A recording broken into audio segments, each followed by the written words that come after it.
Testing. Good morning and welcome. This is the first ever of its kind in Southwest Missouri, and we're hoping that it won't be the last. I want to thank all of you for coming this morning. My name is Patty. My call sign is KD0AEL, and I'm the newly appointed coordinator for Southwest Missouri Regional Skywarn. We've got groups from all over. One thing I would like to do this morning, how many ham radio operators are there in the room? Awesome. How many fire? Quite a few were coming, okay. Do we have any law enforcement this morning? All right. And Steve, I think, can sign for you to get credit for the class today. So, wanted to make sure to get that done. I'm going to just launch right into it. We wouldn't be here today if it weren't for our leader, our warning coordinator from the National Weather Service, Steve Runnels. He is our boss. He's the one we answer to. He's the one we provide the reports to, ultimately. And I want to thank him for all of his efforts for us, for the training he provides. And I see someone who is coming in from Buffalo. Anyway, Steve, I want to thank you for helping me to pull this together this morning and appreciate all you do. Well, thank you. Thank you very much, Patty. Thank you all for coming out as well. There's one other individual who is not here. In a way, he's here, but he's not here physically any longer. But I also want to give a nod to Jim Sellers. You know, he brought this group together better than any man could ever, and was extremely successful in leading me, and I do appreciate everything that Jim did. And in addition to Patty, I also want to recognize Pat Conway as well. I appreciated her reaching out to you all to find out who you all are. I've got a couple additional questions. Hams, how many of you are from Greene County? Christian County? Lawrence County? Polk County, and Webster County. All right, from there, I want to know who had the furthest drive in. We got anybody here from Joplin? Ah, very good. Where else? Where else have you come in from? Kind of speak up. Rolla. I think he beat Joplin. Sorry, guys. Exeter, Missouri. Okay. Sir. Salem. Sorry, Rolla, he just beat you. Neosho. Well, thank you all for coming out.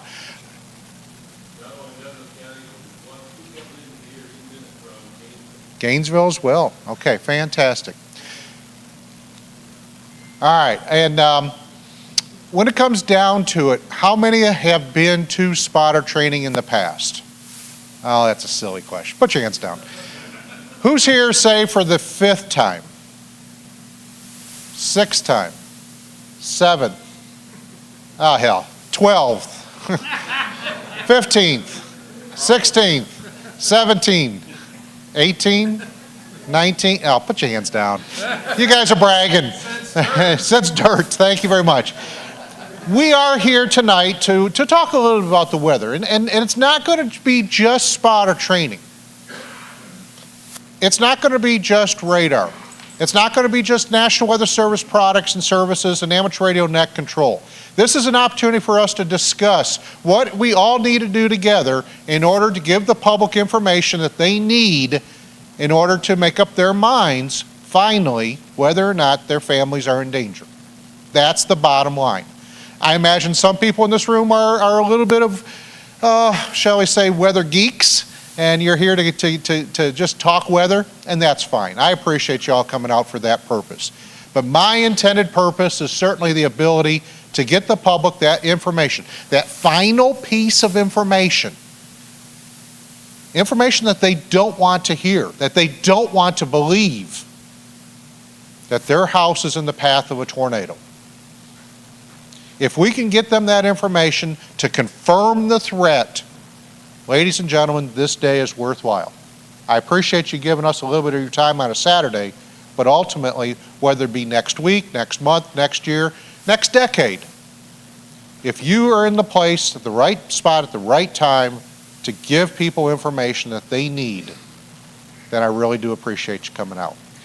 Patty, you said you got coffee, you got donuts, bathrooms. Anytime you need a break today, please just go help yourself. When it comes down to it, we're going to keep on going until about noon, 12:30-ish. Again, I'm started off with the Tactical Storm Spotter class. Doug Kramer, who many of you know, is then going to join me, and we're going to talk radar. You're going to be very impressed, I think, with the amount of information that Doug shares with you.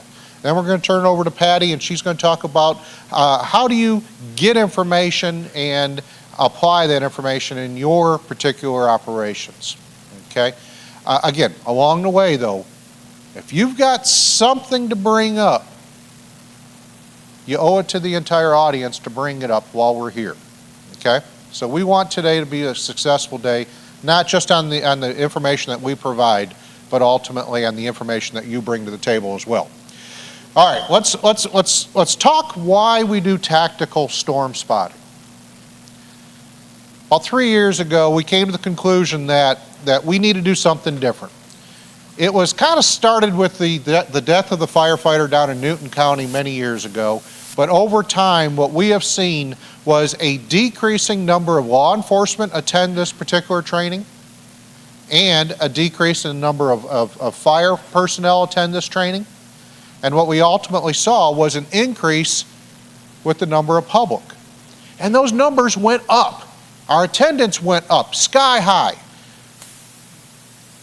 And I think that was pleasing to me as a warning coordination meteorologist, but ultimately the number of reports that we were getting back to the Weather Service was not corresponding. In fact, the amount of information that we were gaining was decreasing as well. So we took a look at things, and I firmly believe if you've got a radio on your hip, if you're a police officer, if you're a volunteer fireman, if you're an amateur radio operator, if you've got the ability to communicate what it is that you're seeing, that's a plus. If I've got the ability to give you information to increase your awareness of the situation that you are personally in, not only does that increase your safety, but it also gives you the ability to better understand what's going on and maybe reposition yourself or just simply look in a slightly different direction to give us an eyewitness account that really matters. So being tactical is just as much about being safe as it is in reorientating yourself to expectations that will increase your effectiveness. Okay? All right. So with that said, I am very pleased to all have you here, and let's go ahead and get started.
I personally, that's the best part of this entire class. So, but what did you see? What did you note? What did you think of? Pretty but dangerous. Excellent. That's perhaps the spot I should stop at, because that's exactly my thoughts. What else? What else did you see? What came to mind? Situational awareness. Can you explain that?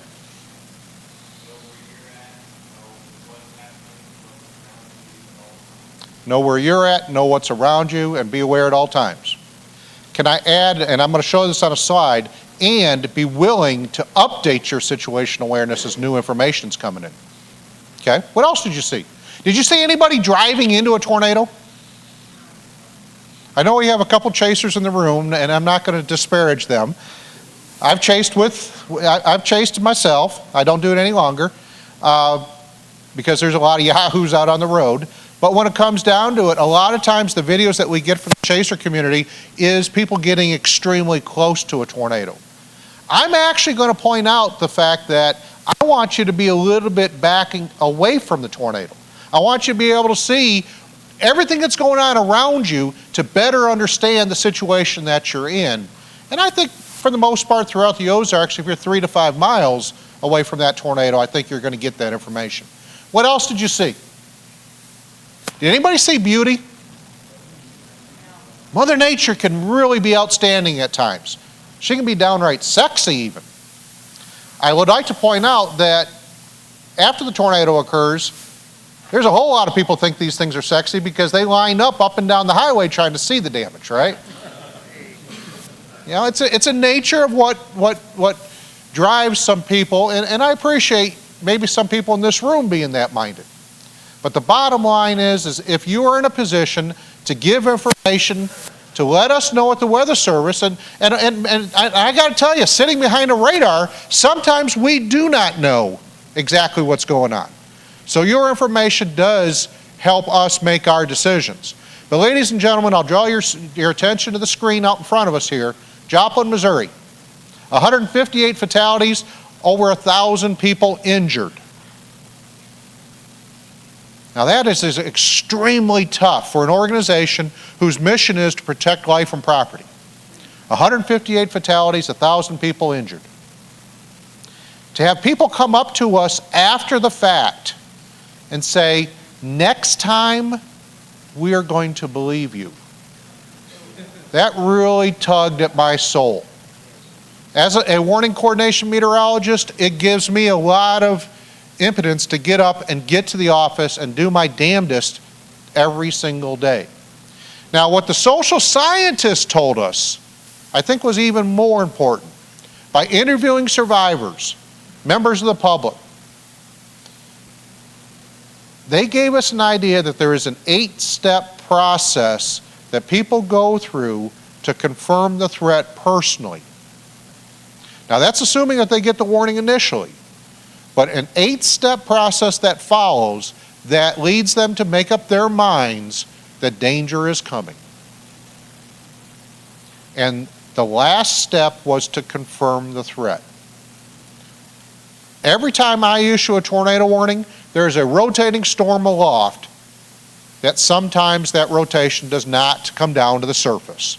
We're trying every day to improve that understanding, to get more and more data, improve our computer modeling, improve our understanding of the atmosphere. But when it comes down to it, a lot of my tornado warnings are radar indicated only. And what the social scientists are telling us is that makes a difference. The public has picked up on that, and they're seeking additional information. And that takes time. That has a basic need to understand. In other words, if you go out and you look outside right now for that tornado, are you looking in the right direction? Do you understand what part of that thunderstorm you're looking at? You see that wall of rain along the leading edge, oh, there's no tornado out there. Not realizing that once that rain comes through, the hail comes through, now all of a sudden you have the tornado to deal with. And you're plumb out of options. You're shelter in place, you just do your best to recover from that storm, and hopefully your family survives. What those social scientists told us is something that I've come to believe, that if a spotter does not confirm the threat, deaths are going to continue to happen. And as a mission of the National Weather Service, we've got to stop that. So from a warning coordination meteorologist point of view, your information is pure gold. That intelligence is what people are using to make warning decisions. Now, along the way, though, I've got to ensure that your information is accurate. I cannot lose the faith of the public in spotter confirmation. So does everybody agree that this is a tornado? Of course, this is the famous May 4th Oklahoma City tornado. Okay? Why would you call this a tornado? Rotation and debris. Okay? Please, anytime you think you see a tornado, I am going to openly invite you to report those pieces of information, and that helps to confirm, in our eyes, that you're looking at the real deal. Okay? What don't you see, if my computer will kick in there, what don't you see in this video? Rotation and debris. Okay. Guys, this is an SLC, a scary looking cloud. Now, imagine, over the course of the day, the public has been hearing nothing about how bad things are going to get other than the fact that tornadoes are coming. Torcon 8,000. We've issued a tornado watch. We've issued tornado warnings. Storm sirens have gone off. Cell phones, the wireless emergency alert in your pocket has gone off on your cell phone. Everything is primed for you to look outside and see a scary looking cloud. It's easy to see why people will report tornadoes when all they are is scary looking clouds. If you don't have rotation, you don't have debris, for the most part, and I'll come back to this, for the most part, you don't have something to report back to the National Weather Service. Sir?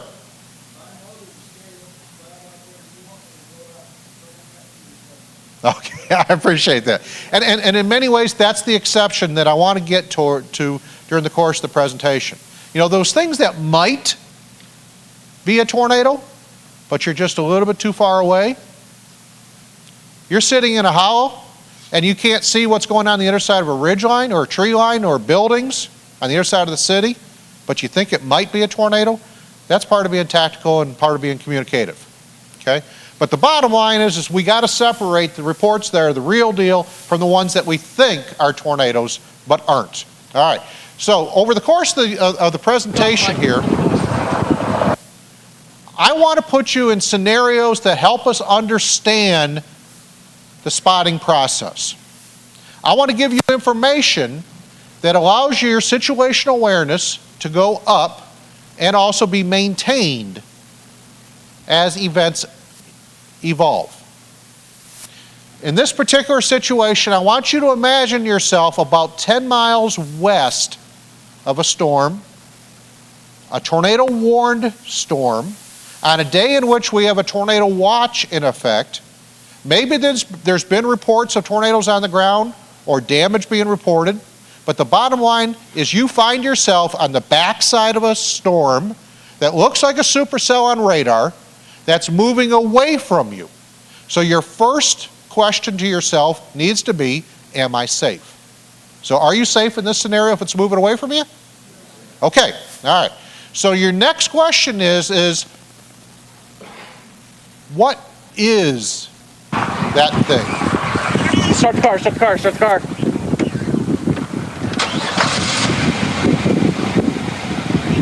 Sir? Hey, there's a tornado. Hey! So the spotter there is calling it a tornado. He jumps on his radio and he calls it in to us. Keeping in mind that we've got a rotating storm on radar because we've issued tornado warning. We confirm it as a tornado. It goes out to the media and they tell the public tornadoes on the ground coming towards them. Now going back to Joplin, public goes out on their back porch, they look at it and they say, nah, that's not on the ground. What's that guy talking about? Confirmation goes down, trust goes down, and ultimately people don't respond. Okay? Or If you're too far away in this situation to report indeed it's on the ground, but it's suspicious, it's close to the ground, maybe from a tactical perspective, that bit of information gets relayed to somebody off to the east, such that they look out in their back porch, they got a better viewing angle, I need to they move your say, camera. yep, it's on the ground, and they confirm what's going on. Okay. So what do you think, tornado or no? Where'd that guy go? All right, most of you said no. Some of you said can't tell, and I appreciate all those answers. Okay? What I would not want you to do in this scenario is to report a tornado just because it kind of looks like a tornado and then so. live with the results. Because I can't live with that. And then get behind it. I have a hard time living with the Joplin fatalities, What and we're I hoping don't is want it's to gonna curve off to the have north, but I don't anything want that to any get of ready us to in jump this in my room car if I say. do that leads to a bad decision. Okay? She So, what type of storm is this? I asked, actually, let me back up just for a very quick question. I realized something here. I got to check. Do we have anybody here for the very first time? You've never been through spotter training? Okay, all right, thank you for that. All right, yes indeed, we do have a supercell, and as we're going to hear from both myself as well as Doug Kramer here in a little bit, when it comes to identification of a storm as being a supercell or a squall line, which are the two primary organized types of storms we deal with, we look at a storm like this and we see the fact, if I got my thing here, I don't know if you can see that or not, we see based upon this red area here an indication of rotation. Now the updraft at this for this thunderstorm is located about in this area right here. So we got rotation that is leading to the rainfall aloft rotating around that updraft. So we have what we like to call a hook echo. Okay, all right. So it increases your comfort in the idea that this is a supercell. All right. Now, it's common for us to have spotters out there. Mobile spotters, stationary spotters, I really don't care at this point in time. But I've got people looking at this storm from different angles, different directions. I've got a guy off to the northeast of your location. If he looks to the southwest right now, what's he going to see? He's going to see nothing but a wall of rain coming at him. Let me jump down to that number 2 position. We've already been there in that previous video. That thunderstorm's moving away from us. He might be able to see the tornado, he might not. But what he can do is say what it did in that jurisdiction. Going back to Joplin, it's not only the fact that they've confirmed the threat, but they've told us the type of damage that's occurred.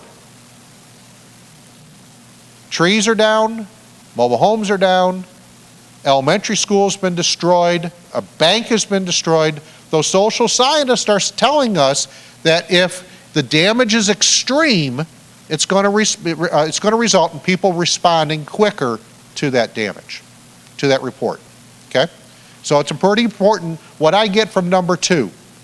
Number 3, this is the position that for the most part, for a storm that's moving to the northeast, if you're southeast of that storm, you are in the perfect viewing angle.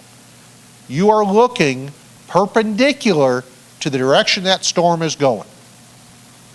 So if you hear a storm is moving northeast, getting to the southeast where that number 3 position is, that's ideal. Number 4, that's your chance to meet Jim Cantori because that's where he's going to be. All right, number 4, your options are very, very limited. Basically shelter in place. And for the most part, that's not a desirable situation. All right. Now, if you're a mobile spotter, if you're a stationary spotter, you're probably going to be okay because you thought ahead. You've identified your safest location, whether it be you're at work, you're at home, you're at the fire station, wherever you're at, you've identified the safest location, and you decide to go there instead of be looking out the window as the tornado bears down on you. If you're a mobile spotter, what are you going to do? Maybe you know your location, maybe you don't. Maybe you know a spot to go into, maybe you don't. If you thought ahead of time and you know your area that you spot from, you have a good idea in your mind where to go, okay? But this presentation is largely geared to those of you that are in the number 1 position or the number 3 position, okay? If you're in the number 3, you are telling us exactly what's going on right now. And you're supplying information to everybody else that is spotting during that storm. You are providing information to that guy in the number 1 position who now does have time to determine, are they in a safe location? Do they need to move north, east, south, or west? Or do they simply need to start looking for shelter? All right. By the time that storm moves up the northeast, and that number 1 now finds themselves in a number 4 position, time's over with. They're out of luck. Okay? So again, keep that number 1, that number 2, that number 3, and number 4 position in mind throughout the course of the presentation. There was a gentleman earlier who prompted this thought. Situational awareness. Your knowledge and your experience, along with the facts that are going on around you, that allows you to project into the future what's likely going to occur. Ladies and gentlemen, we're pretty good at that. We all have the ability to formulate situational awareness. What we kind of suck at, though, is once we make up our mind, a lot of us stop seeking additional information. Okay? And the ladies in the room will probably point to the men in the room that says, you particularly are suffering from this dilemma. All right? When it comes down to it, being tactical requires additional information, and it requires you to apply that information in your thought process to formulate into the future what you think is going to happen next. Okay? It'll directly affect your decision making. So set your expectations. I'm going to give you some information. Patty's going to follow that up a little bit later on. Be willing to adjust. That requires you to listen to your radio. Listen to the people around you. Interpret radar information, but be willing to adjust. That last one there, be willing to give up the chase. Be willing to go to shelter. Okay? If our mission is protect life and property, isn't your life just as important as the people you're trying to help? Everybody shake your head yes. Okay, all right. Now, I think this is some information that everybody needs to know as you're spotting. First off, please know what's in the forecast. Mother Nature is tipping her hand sometimes, other times maybe not. But if we're talking tornadoes, your situational awareness should start to go up. Storm Prediction Center has issued a severe thunderstorm or a tornado watch. This should immediately start thinking in your mind, what type of storm are you dealing with? If it's a severe thunderstorm watch, odds are your threats that you're going to be looking at are from squall lines producing damaging winds and hail. If it's a tornado watch, odds favor dealing with supercells and therefore the potential for not only large hail, baseball, softball size hail, not only wind, and that wind could get up over 100 miles per hour for supercells. But when it comes down to it, and we've issued a tornado watch, you're dealing with supercells, it's strong and violent tornadoes that we're concerned about. Okay? Now you can start to look at radar and confirm that. Do you see a line of thunderstorms, or do you see these separated, discrete, rotating thunderstorms called supercells? So you got a forecast of tornadoes, you've got a tornado watch, you've got supercells on radar. Now start looking, are we issuing tornado warnings or severe thunderstorm warnings? If you're issuing tornado warnings, is it radar indicated or spotter confirmed? Look within that warning of the direction that storm is moving. And if we specifically have mentioned your community. Be willing, though, to listen for reports that may have indicated it's gone from radar indicated to confirmed. Or if we've issued a severe thunderstorm warning, has it been upgraded with a report of a tornado on the ground? These are all geared towards increasing your ability to recognize what's going on looking out the window. Okay? So again, know what's in the forecast, know if we've issued a watch, what do the thunderstorms look like on radar, have we issued warnings, and what types of reports are coming in to confirm the threats. Okay? From there, pay attention to the direction the storm is moving and be willing to adjust or give up the chase. Okay? Make sense? All right.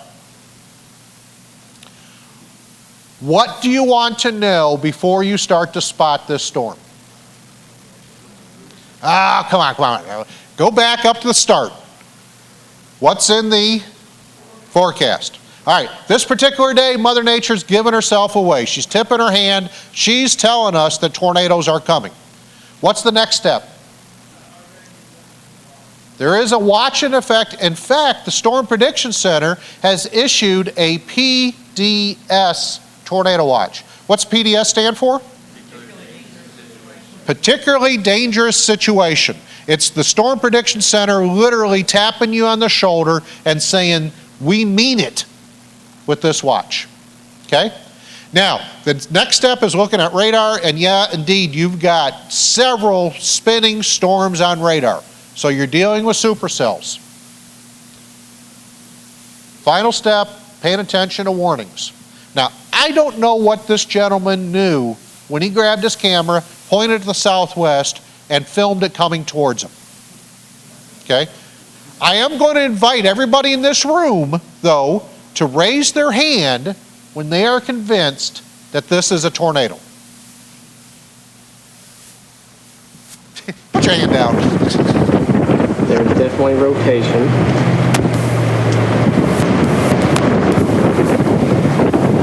Guys there.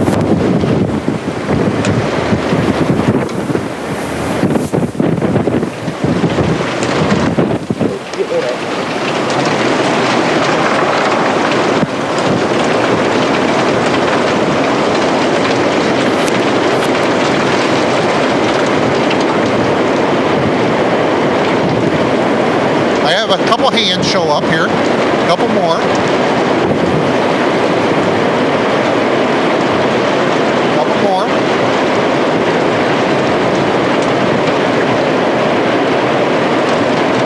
The wind is really picking up. I can hear it now. It's starting to sound very strong. Ah, there goes everybody's hand, right? Transporter What just did went you out. see? Power flash. Okay. Now, as we go forward and you think you see a tornado in the future, I want you to be that confident. Okay? That same feeling that you just witnessed, I want you to be that confident. Now, this Not gentleman, good. he went from his upstairs to his Not downstairs and he kept filming. Is there any doubt in your mind that this is a tornado? What direction is it going? Damn. Okay. Now, another aspect of being tactical is having a command and control structure in place that kind of tells you, are you safe? Now, again, I don't know what this gentleman is thinking. Is he thinking, oh my God, I hope this lives. I hope this escapes my house, my family. And in many ways, he did get lucky in that it did veer just barely to the south and east. And he did get damage on the east side of it, north and east side of a structure as opposed to having it totally destroyed. He got very, very lucky. Again, I've been to a funeral of a spotter in Newton County. I never want to do that again. All right? So, go back to this idea of command and control. One of the beautiful things about us being hams is that we have the ability to utilize net controls. By a quick show of hands, how many people in this room have served as a net control? Keep your hands up. Everybody, all the other hams in this room, look around you. These are the people that have the ability to keep you safe. They have the ability to keep you informed of what's going on. Yeah, they're there to take your information, right? And that's generally kind of a thankful task. Going back to Jim Sellers, I can remember him being on the air at 3 o'clock in the morning, and you could just tell his oxygen level was dropping. but he stayed on duty, okay?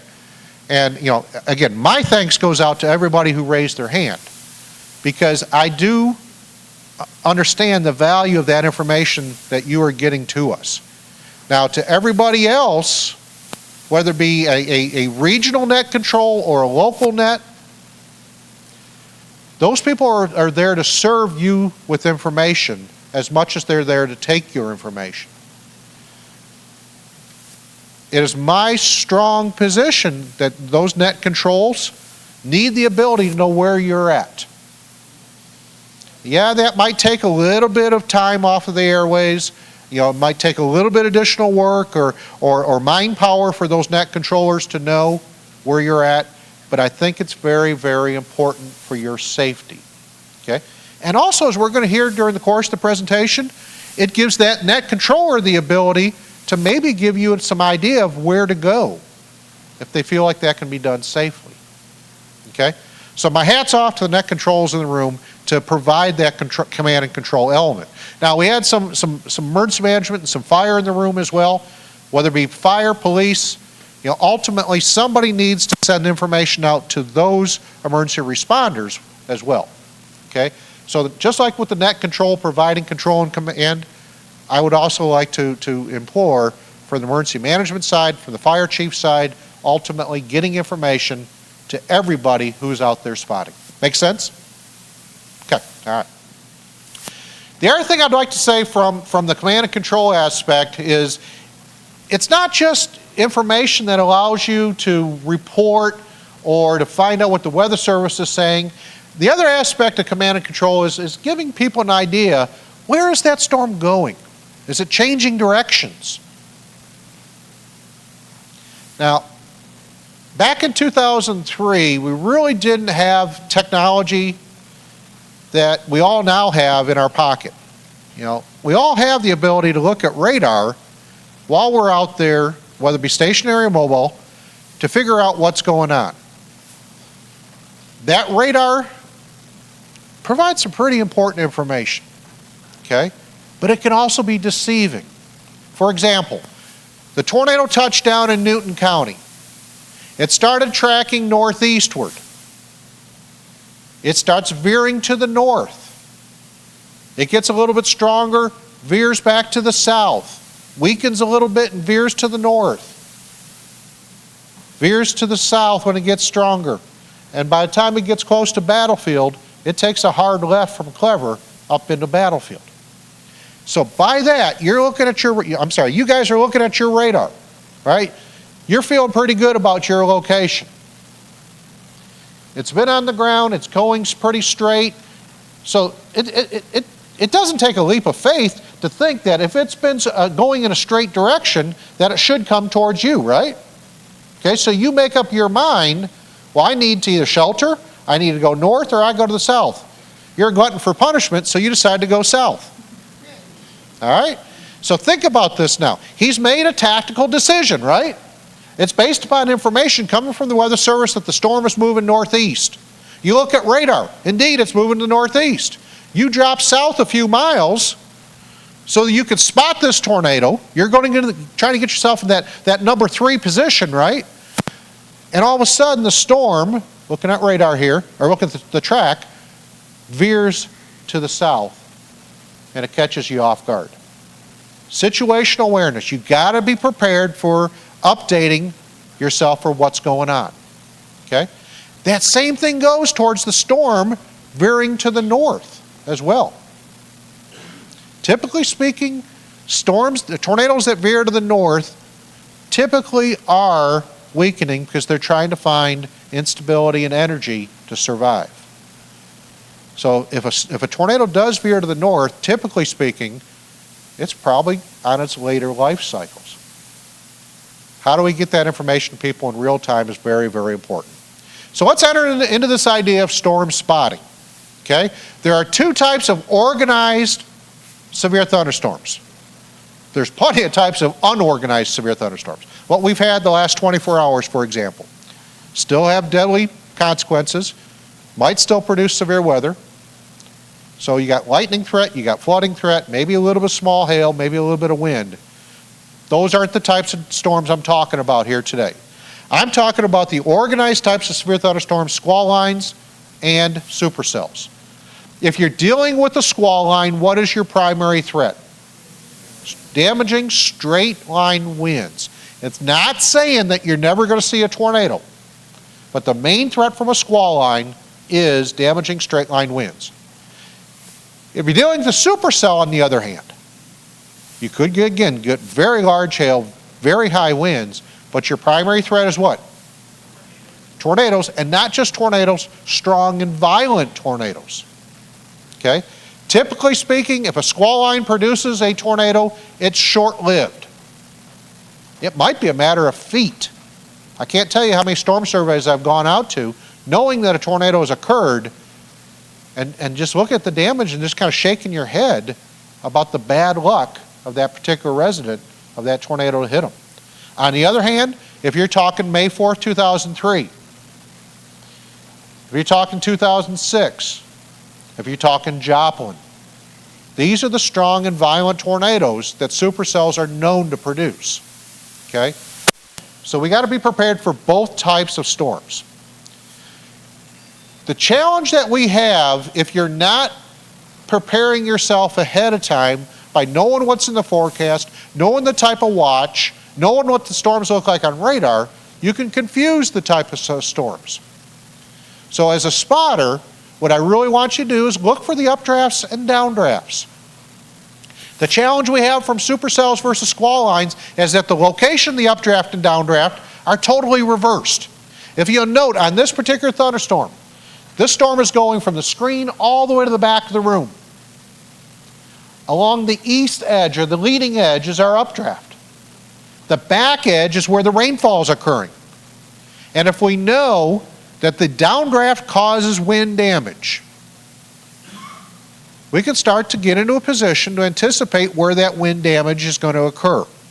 Now compare the squall line to the supercell. Where's the downdraft? The leading edge. Okay, so that's where the damaging wind is going to be. The updraft, it's at the back edge. It's totally the opposite from a squall line. So if there's going to be a tornado associated with the supercell, typically it's going to be at the back edge of that supercell. Okay? Now our eye is a real good indicator. Earlier we talked about radar. Yeah, radar's good at picking up the rainfall. Our eye can do the same thing. So if we can get into position to see where the rainfall is, we now know where the downdraft is. Or where you don't have rain, that's the updraft. Pretty simple. Okay? All right. Going back to the hook echo with a supercell. The hook echo is directly tied to the fact that that thunderstorm has a rotating updraft. It's causing that rainfall to get wrapped around that updraft, giving us the appearance of the hook echo on radar. Okay? That rotation we call it a mesocyclone.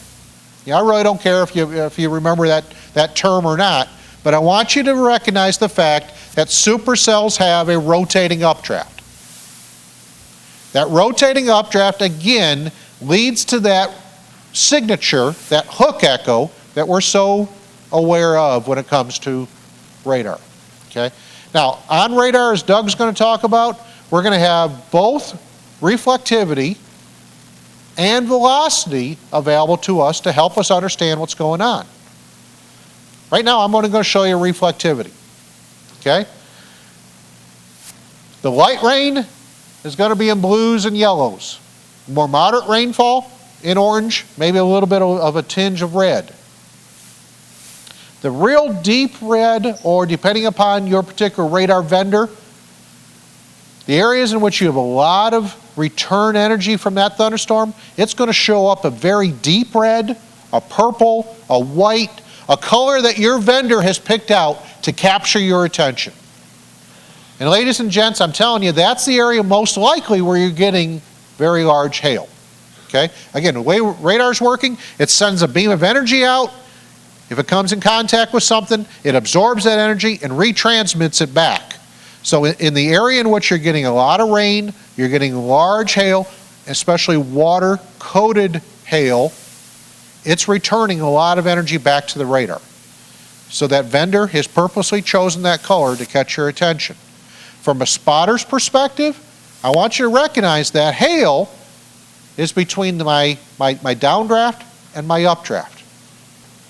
So if you ever find yourself in hail larger than the size of golf balls, immediately start thinking that's probably a supercell, and the most dangerous part of that thunderstorm is still to come, the updraft. It doesn't necessarily say you're going to get a tornado, but it does allow you to update your situational awareness to the point that now you're recognizing the fact that that rotating updraft is still to come. Okay? All right. Now, somewhere within this rotating updraft here, I know my tornado is possible. I cannot tell you with a high degree of confidence exactly where. That mesocyclone, it's 5 to 10 miles in diameter. So I'm picking up rotation on radar, absolutely. But if all I have at my disposal being radar, I have a hard time telling you precisely exactly where the tornado is. Except when debris starts getting lofted up into the sky. Now, back when the Joplin tornado occurred, this is the first time I ever saw debris picked up on radar. This is not normally the situation. That's a good thing. You know, we got people's homes being lofted 25,000 feet high. That reflectivity blob there at the tip of the hook, that is a sign the tornado is on the ground.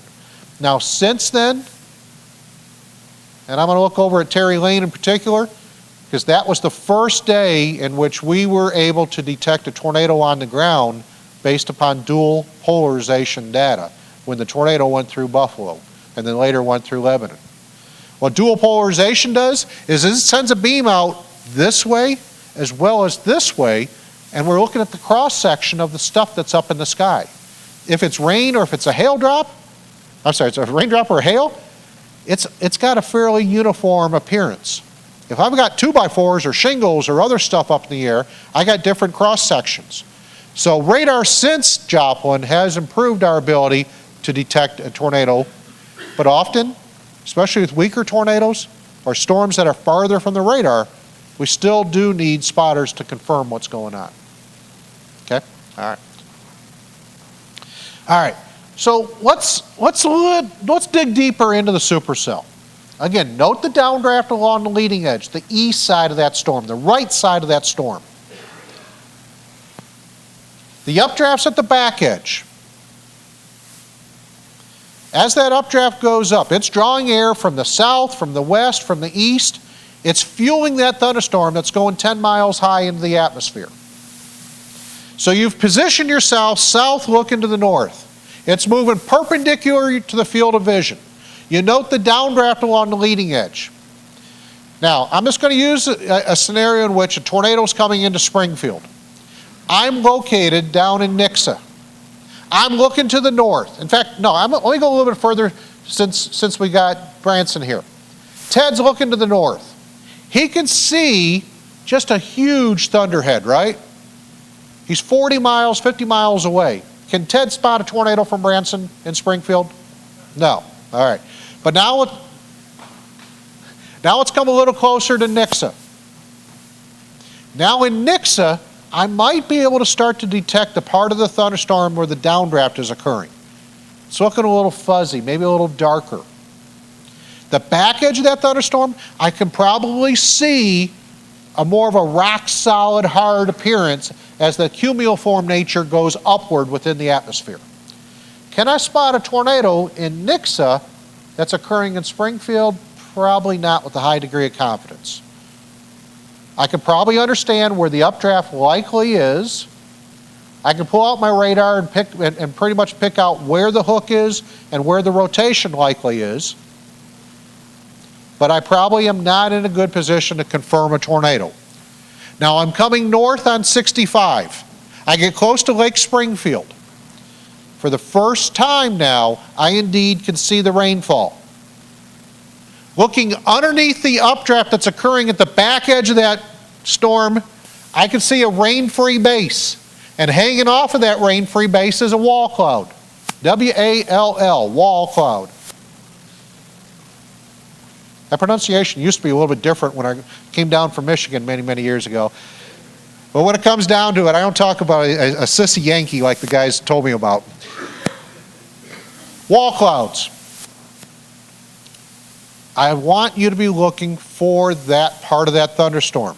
If you identify the wall cloud correctly, you know you're looking at the right spot, and if a tornado is going to form, I know you're looking at the right spot. But when we go back, we've issued a tornado watch, tornado warning, storms are rotating on radar, you've got an incorrect position, there's nothing saying you're going to see a tornado. Please don't let your mind start jumping to conclusions over scary looking clouds being either funnel clouds or tornadoes. Okay? All right. Whoop, don't look. There we go. Question? One thing I've got to mention is that on all your films you have, most of it is fairly flat ground. Yes. See it coming? Yeah. And as a person that chased in Kansas for 15 years, Yep. I moved down 20 years ago, that is it's a lot harder in this area, and you are in more danger in this area out spotting than you are up there because you don't know what's going to happen. Amen. Yep. Yep. Yeah. For the most part, materials I show you are ideally picked to show off what's going on in the atmosphere. The realism is that you're going to find yourself on the wrong side of the storm. You're going to have hills, you're going to have trees, you're going to have buildings. Yeah, definitely keep that in mind. Very good point. All right. But when it comes down to it, in this particular case, rain falls to the right. The darkness on the right side of the video. Now that's going to correspond to the yellows, the oranges, the red on radar. That's the downdraft. Right in the center of the slide is my updraft. Again, note the hard appearance aloft. That's my rising updraft. Note that aloft, that updraft is rotating. It's got a mesocyclone.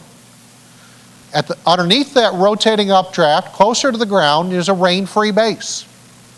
That flat area. And hanging off that rain-free base is the input of all the air that's coming up into that thunderstorm that allows that supercell to survive. Okay? What that leads to is condensation and a lowering within the wall cloud closer to the ground. Again, doesn't necessarily say you're going to get a tornado, but by God, if you're looking at that part of that thunderstorm right in the middle of the screen, it's going to come out of that wall cloud. Okay? Now going back to the radar image on the top left, what you are seeing visibly is within that area where the hook is appearing. Okay? So to the southwest part of that thunderstorm is where my rotation is for the storm that's moving off to the northeast. If you are looking northwest, you are looking perpendicular to the field of vision towards that wall cloud. The wall cloud should be spinning. It should have strong inflow, rapid vertical motion, and it's going to be persistent. So putting yourself in a position to see the wall cloud is pretty dang important. Now, going back to the safety angle of being a spotter, what direction is this wall cloud going?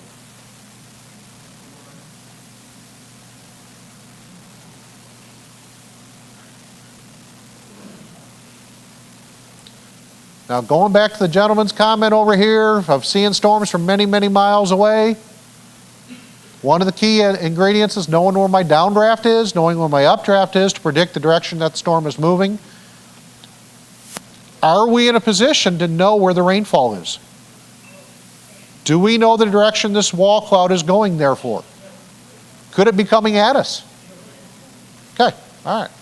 So maybe backing off a little bit makes sense. Knowing where the rainfall is, the darkness, knowing where the updraft is, hey, that allows me to predict that storm is moving from left to right, right before my field of vision. All right? Now, yes, that might require you to be just a little bit too far away to confirm the threat, to confirm what's going on. Sometimes it'll put you in a perfect position.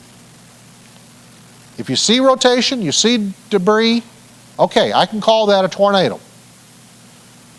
Sometimes, though, you're going to be in a position where you think you see a tornado on the ground and you really can't tell for sure. And I'm here to tell you guys, that's okay. I don't need you to drive into that tornado or into that thunderstorm to find the tornado. Okay? All right. Can everybody point out where the wall cloud is? Okay. I've talked about the forward flank downdraft. Also look to the left. There's a clearing. Okay, let me see if I can use my pointer here and outline it. This area back here, within a supercell, there's a rear flank downdraft. We don't talk about it very often, but it's a very critical component for the development of the tornado. Okay, so you got rainfall to the right within the forward flank downdraft. You got clearing to the back in association with the rear flank downdraft. As I'm watching the storm, I've got strong inflow coming from my backside towards that thunderstorm. That warm, moist air necessary for that storm to survive. I'm also seeing some cloud fragments coming from the leading edge rainfall being sucked up into the wall cloud. That's leading to my wall cloud actually being slanted downward in the direction of the rainfall. So I've got air coming in from the south, from the east, and from that rear flank downdraft coming in from the back side of the storm, feeding this updraft. If everything is just right, I got a funnel cloud form. All right? Funnel clouds are aloft. They are not on the ground. So believe me, if you ever report a funnel cloud on the ground, your credibility at the National Weather Service goes downhill quick. All right? I will invite you, though, and I think this is a very important reason to spot in pairs. I will invite you that if you do see a funnel cloud, yeah, keep your eye on it, but please also look underneath that funnel cloud to see if it has actually touched down. All right? Because think about this. What is a funnel cloud? What is a tornado? It's nothing but rotating air with condensation occurring such that that rotation, that vortex, makes its way downward.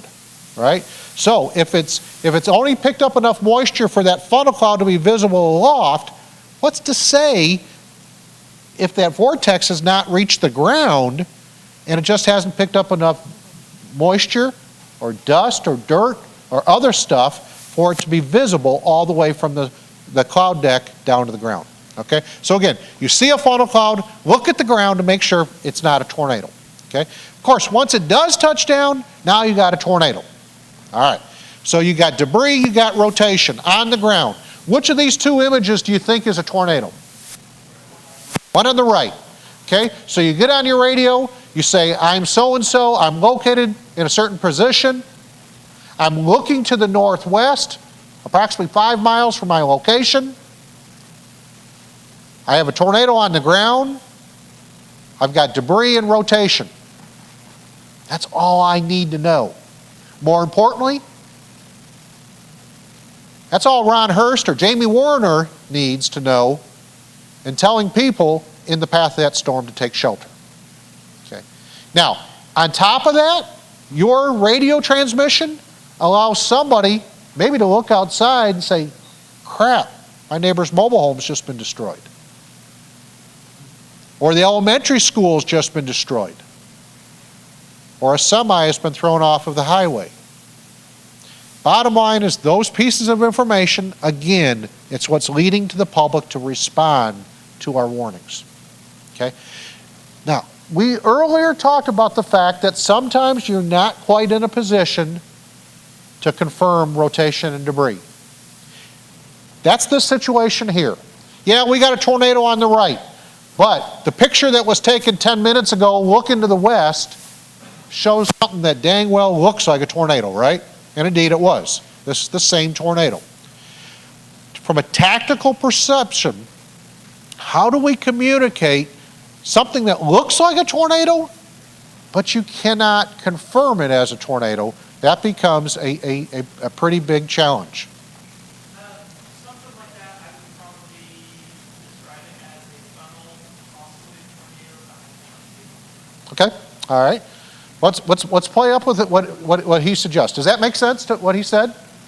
Absolutely. So, I'm looking to the west. Well, first off, my name. I'm looking to the west. I'm located here, looking to the west, sorry. I see what looks to be a tornado. I cannot confirm it on the ground. Is he providing a lot of information there? You bet. Okay, now again, you're telling people, I'm here, I'm looking to the west. I'm in Springfield, I'm looking to the west towards Republic. What's that, hey, Lynn, over here. What's that tell you in Republic? Yeah. I better be finding out where it's at, right? So, we've started to act in unison. Now, let's say I'm on I-44 and I hear his transmission. I get off on M Highway. I start looking to the south. What am I likely going to see? Rainfall, okay? So that storm's coming at me. I check in, net control, and they say, yeah, that's not a good idea. Turn around and go back to the north, okay? Vice versa, I'm at that, is it a get and go there at M and 60? Okay, I'm there, I hear that the tornado's coming at my location, I check in net control, they tell me to go south on Z, and that might put me in a perfect location to see a tornado, okay? So before that tornado gets close enough to my house on the southwest side of Springfield, I've got a spotter not confirming something that looks like a tornado, I've got a spotter confirming a tornado on the ground. I can turn to my wife and my kids and my grandkids and tell them to go to the basement. It's coming. I don't have to see it at that point in time, right? It's confirmed. At the same time, I'm hearing that. Again, the media's hearing that, and they're broadcasting it to 175,000 people. Okay? We're going to save lives together. Oh, don't look. Don't look. Maybe. Don't look. Oh, well. We're not going to see that video. Sorry. It's a great video. Those of you who saw it before. All right. I got to try it one more time.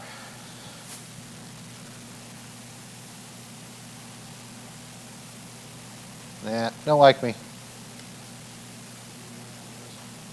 All right. We're going to skip it. Like little girls, yeah. It's the one where the police officer was literally driving into the tornado. If you've seen that video, okay. Everybody's shaking, yes. Now, bottom line is tornadoes are going to have different appearances, right? Sometimes they're going to be darker, lighter. It all depends upon what they pick up. Maybe a little bit time of day, maybe a little bit in terms of haze, but the bottom line is if it's rotating, it's on the ground, it's a tornado. All right. What we do get a lot of reports of are people who see damage but didn't see the tornado and they want to call it a tornado. Now think through the psychology here. Goes back to the forecast. Tornadoes are being forecast. Goes back to the watch. Tornado watches have been issued. The fact that they saw hook echoes on radar. They knew tornado warnings were issued. And now they come across damage. Okay? They start looking out the window. Oh, that must be a tornado, and they call it in. Both of these images were reported as tornadoes. Neither one of them were. The actual damage, treetops were twisted out. One of my least favorite comments ever. Street signs. Okay. Now, what we think about dynamically what's going on here. I've got a tree, right? I've got multiple limbs. Maybe one side of my tree is a little weaker than the other. Or I've got more limbs on one side than the other, and that tree dynamically is going to respond to that force, causing it to kind of twist. Street signs, same type of thing. Okay? How about structural damage? It does not take a tornado to cause structural damage, right? Yet, everybody who sees damage immediately thinks it's a tornado. Okay.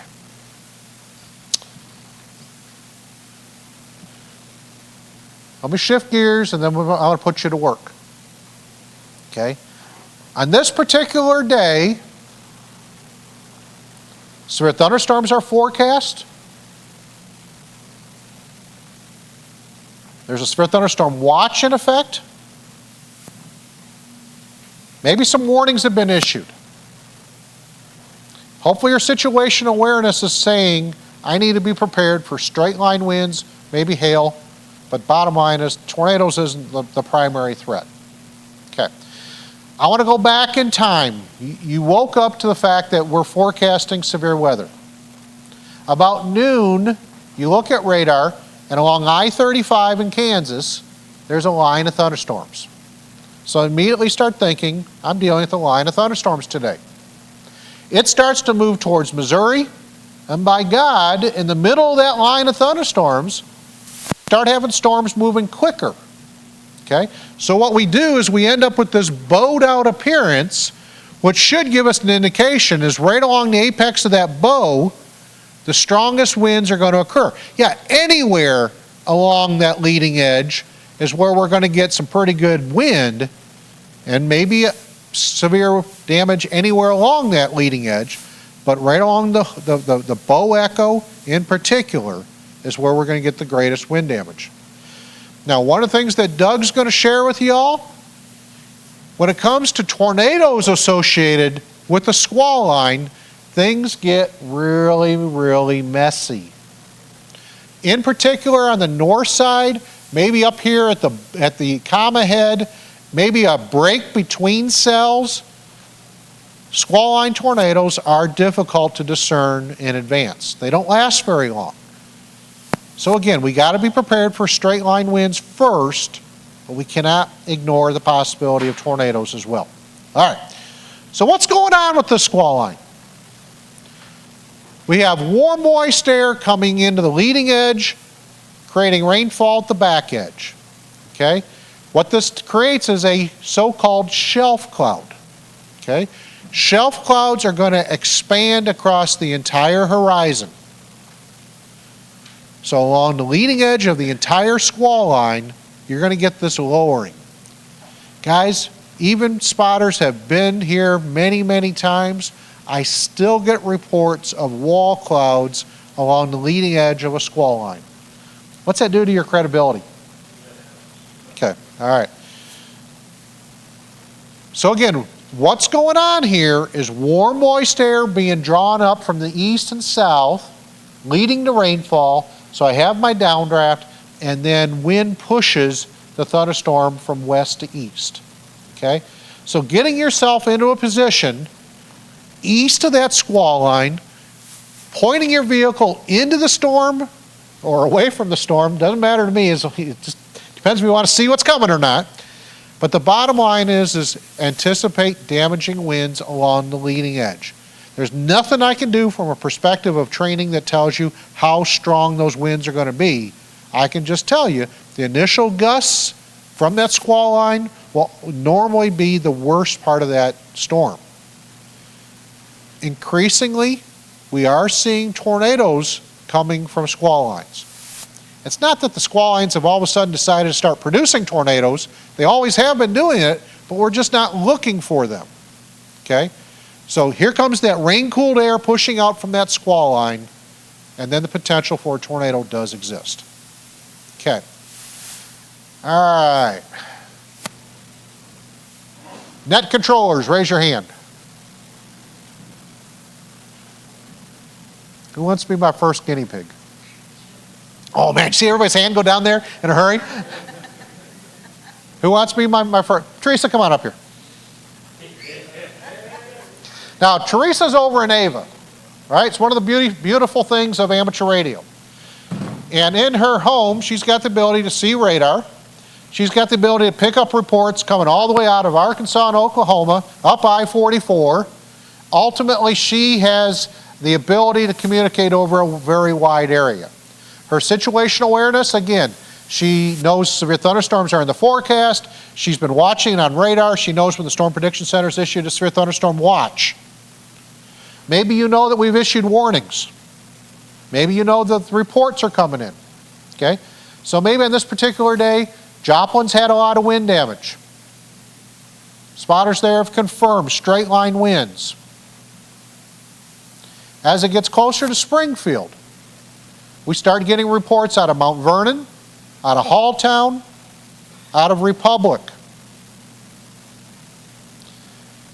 I've got a spotter in Springfield that she's talking to. I want you to tell me who that spotter is. I don't know who else from Springfield. Springfield, Raise your hand. I want to pick that guy right there. Yeah, that one right there. Okay, Yeah. all right. All right. Heard our voices, didn't know. All right, now, you are on the west side of Springfield, okay? Your situational awareness is, again, just screaming at you straight line winds. You've had all these reports coming in. You've been monitoring the 4.9. Ultimately, you have pretty good situational awareness, okay? What I'd invite you to do is go ahead and report in using the normal procedures that you would report when you see this video.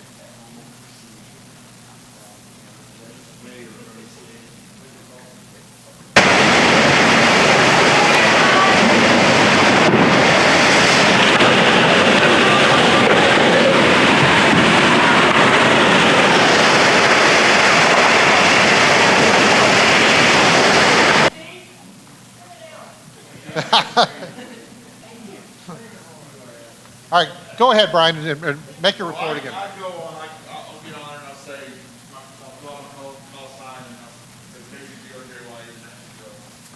Okay, okay, respond to net control. Go ahead, respond to him. I did. Okay. Go ahead. And I'll say, I'm on west side of Springfield, wherever I'm at, sunshine, Your daughter has... whatever. And I got estimated winds, 50, 60, maybe 80 miles an hour winds, trees down, power lines down. Stopping right there. I had my piece of paper here, so I could write this. I didn't bring it. So I go back to him and say, okay, you've got on the west side of Springfield, location around Sunshine, trees down, and repeat the wind speed incoming. 50, 60, possibly 80. Okay, report that to me, please. Am I going to read it on chat or just? Yeah. Oh, okay. Whatever. I was sitting there typing, and I had a ham operator on the west side of Springfield around Sunshine, reporting 50, 60, maybe up to 80 mile an hour winds, trees down.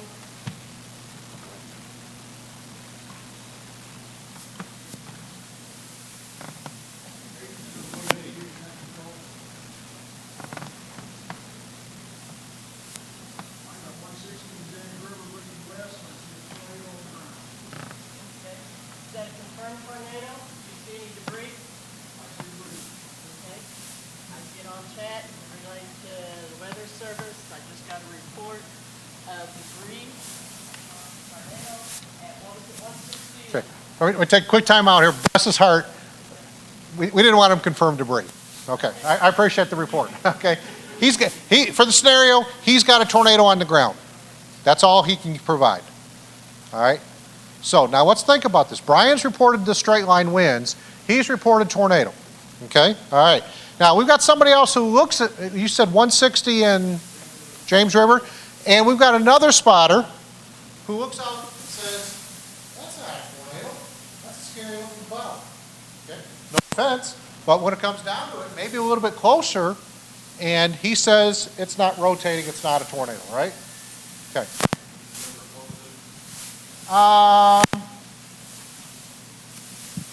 Being that we're dealing with squall lines, the positions become a little bit harder, but yeah, I'd say number 4. Okay, all right. He is southwest of Brian's location. Okay. I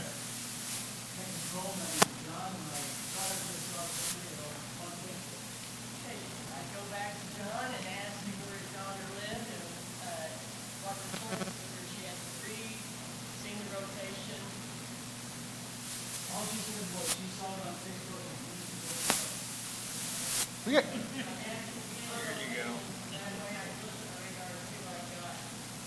We don't have anybody here from Greene County Emergency Management, right? All right, Ted, you just got promoted to Greene County Emergency Management, buddy. Oh, I'm sorry. I beg your pardon. Well, sort, okay. All right. Between the two of you guys, you're working together. All right. When it comes down to it, I'm seeing something on radar that's really making me nervous. Okay? Now, maybe I've heard these reports that kind of leads me to think in this direction, but I'm starting to see rotation on radar. Okay? So I'm going to reach out to whoever I can communicate with to figure out what's going on. So Greene County OEM, I'm seeing rotation on radar. So how is this information being assimilated into everybody else's situation awareness is partly designed around NWS chat, okay? Because I might be calling you, but odds are I'm typing this into chat just like she's typing her reports into chat as well, okay? So everybody who has the ability to be on chat, you have the ability to get this information. Amateur radio net controls, again, raise your hand. Do you all have chat? Okay, net controls only, okay? Just like our fire chiefs, do we have any fire chiefs here? Okay, yeah, thank you. All right, hey, how many hats do you got? When it comes down to it, there are command and control types that I want on chat to provide that capability, communicating behind the scenes and helping with understanding. So I'm communicating with net controls, I'm communicating with amateur radio net control, I'm sorry, the emergency management guys. That rotation is starting to be apparent on radar. All right, now going back to Brian, wherever Brian went, okay, all right. So Brian is located right here, okay? So the straight line winds have come across his location on the west side of Springfield. The area of rotation that we're talking about is back within the rainfall to Brian's west. Okay? Is this important information to Brian? Okay? Does this start to separate the wheat from the chaff with all those reports? You know, if my tornado's rain wrapped and he simply reports a tornado, it kind of starts to diminish the accuracy of that report, right? Okay? Now, how do we discern all that is a real challenge. And that's where communication comes into play, and that ultimately is where we've got to be better from a tactical perspective. Okay, all right. All right, I want to wrap this up before I start getting into scenarios. All right, from a spotter perspective, rainfall to the right, updraft to the left, everybody pull out your right hand and cover up that rainfall. Okay, the so-called right hand rule, which allows you to predict the direction that storm is moving, right? So if the downdraft is on the leading edge, I know my tornado is going to move left to right, right before my eyes. Now, let's suppose that rainfall does one of these and starts to move around me. What's happening? Okay, storm's changing directions. Is that important to me? Yeah. Okay. So, and this is new material. So those of you who've been to spotter training the last couple of years, I got a new scenario here for you. All right? I've got 3 spotters out there. As an amateur radio net control, you've announced the fact I've got tornado watch and effect tornado warnings. I've got a cell moving to the northeast, coming out of Oklahoma, where I've got confirmed damage, significant damage. Of those 3 positions, who needs to know about that? Of those 3 positions, who needs to know about that? All 3, right? Okay, all right. I've got 3 more communities downstream.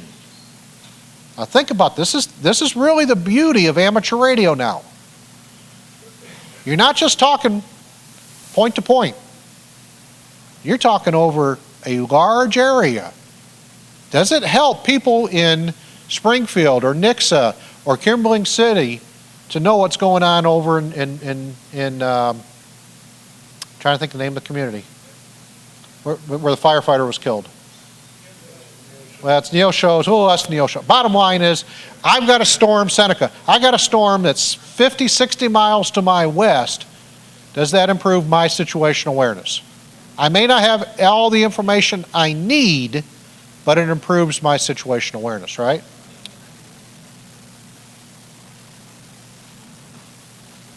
So storms are brewing, tornado watch gets issued, maybe tornado warnings in Kansas and Missouri and Oklahoma.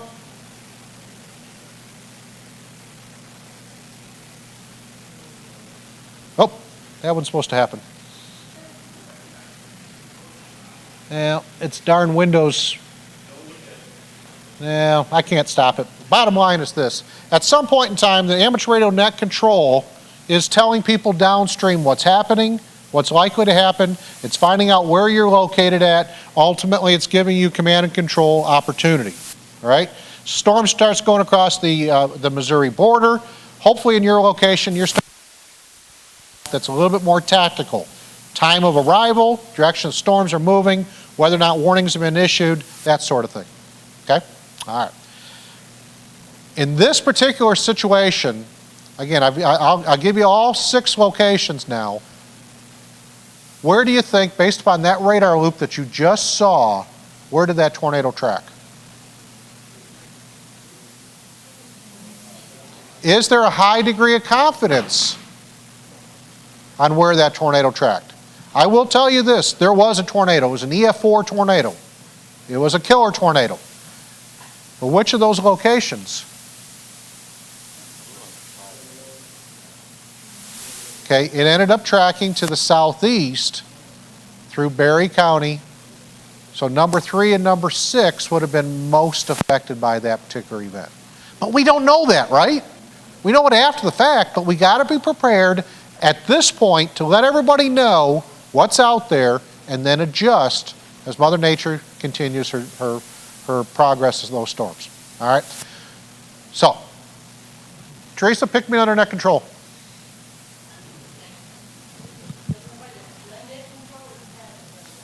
Somebody who has done net control. And Brian, give me a spotter. Pick somebody. Yep. Okay. Heather, go on up front. Give me, and who you want? Who's my guinea pig? Give me somebody who is in Christian County.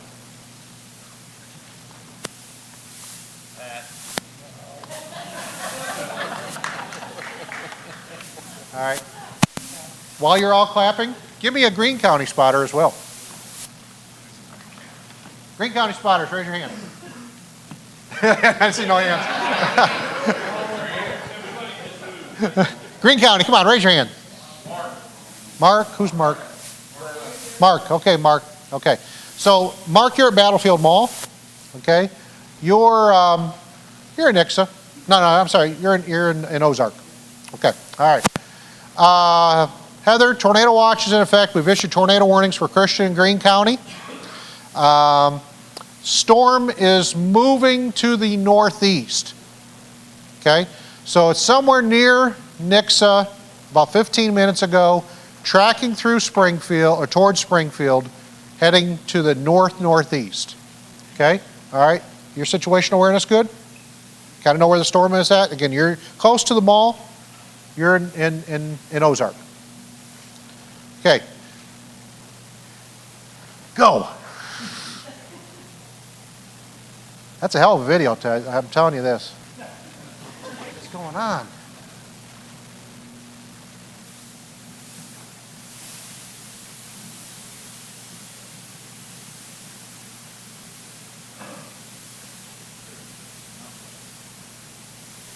All right, so you're northbound on 65.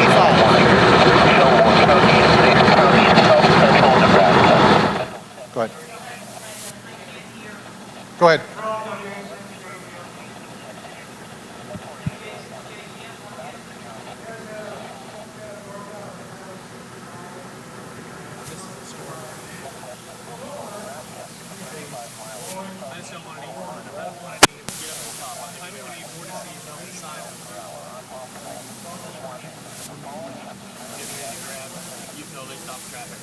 Now,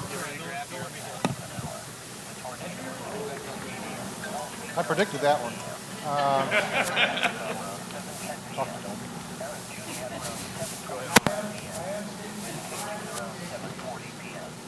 Okay, so slight rotation. Now, what net are you reporting that on?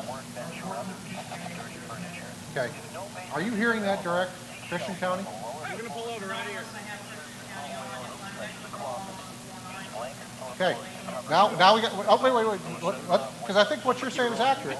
How would that information get from the Christian County net to the regional net? Who is that? Who's doing that? Mike. Okay. All right. Go ahead and report his report. Yep. K0 KGI, go ahead.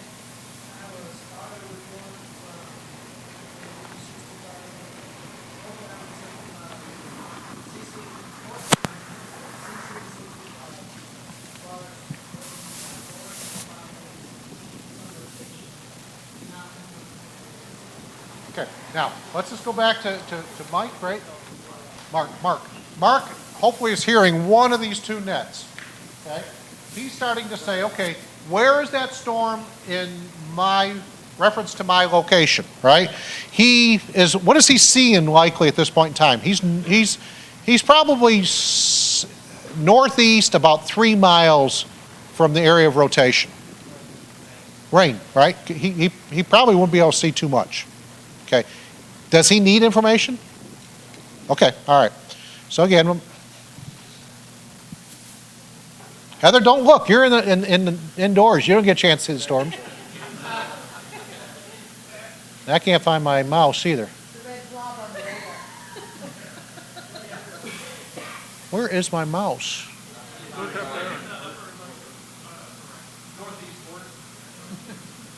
He's where Mark's at, right? All right, so again, what's happening here? The storm's moving away from him.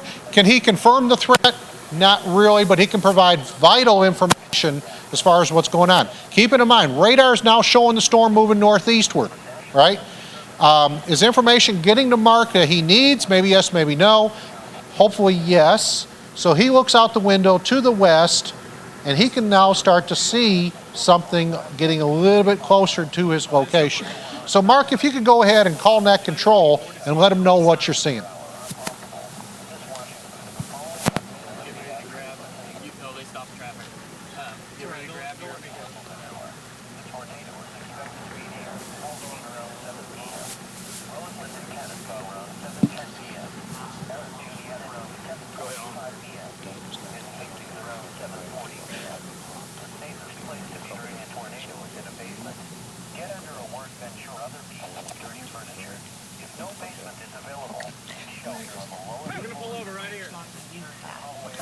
I'm coming up to it again.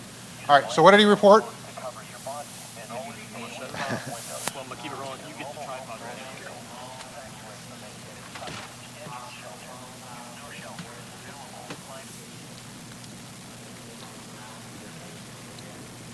Okay, now I want to enter a new player here.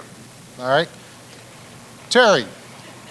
All right, Terry is trying to get back from Springfield to Buffalo. All right, so he's north of town. He's been hearing, well, maybe he's heard these reports, maybe not. It might be more vital to say, as an emergency manager, as a fireman, do you have your amateur radio license? Okay, he's maybe getting this information, maybe he's not, until we cross feed systems. If it's an NWS chat, he's going to get that information, right, Terry? Yes. Okay, all right. He's now on the north side of Springfield, and that storm has gone to his west and north. So it's going to be going towards Buffalo. So Terry's got to make a decision. As fire chief, as emergency manager, whatever, he's trying to get information back to his jurisdiction. He's trying to stay safe, but he's also trying to help his jurisdiction. So hopefully he's gotten this information in some way or fashion, probably not direct, but he's starting to receive information. He looks out the window and he sees that. Now, based upon the lighting in this room, it might be difficult for Terry to see a tornado or not. But don't look aloft, look directly over those white batteries, and you can see some debris, right? So here's the thing. Terry is a good 40 to 50 miles north of Pat. I mean, not quite that far. 20 to 30 miles north of Pat. He's got a better view than what Pat does or what Mark does, and ultimately he is now in the catbird seat to confirm what's going on. Okay? How we decide to work together to get Terry the information that he needs to understand what he's in helps Terry, but more importantly, for the very first time now, we are confirming the threat for the public of a tornado going into Buffalo, and hopefully people in Buffalo hears that information. Does that make sense from a tactical perspective? People in the right place at the right time. All right. Now we could go just a ton of other scenarios. I've got Joplin. I've got the El Dorado. No, El Dorado. What's the? No, Oklahoma City. El Reno. I've got El Reno with me. We could play these scenarios out. But the bottom line is this. It's the flow of information that allows you to understand the situation that you're in, and it's the decision making that results from that information. Okay? I hopefully have made a case this morning over the value of spotters. Whether it be an amateur radio operator, a police officer, a fireman, the bottom line is that we need that information. I need that information to help me make warning decisions on radar. But these scenarios all play out to spotters who are trying to understand the situation that they're in personally, as well as what information net controllers are providing to them to help them understand their safety and ultimately what's likely going to happen at their location. Okay? Now, it is 10:30. We've been at this about an hour and a half. I think I'd like to take a 10-minute break. Let's take a 10-minute break and come back, and I'll answer any questions, and then we'll move on to the next topic.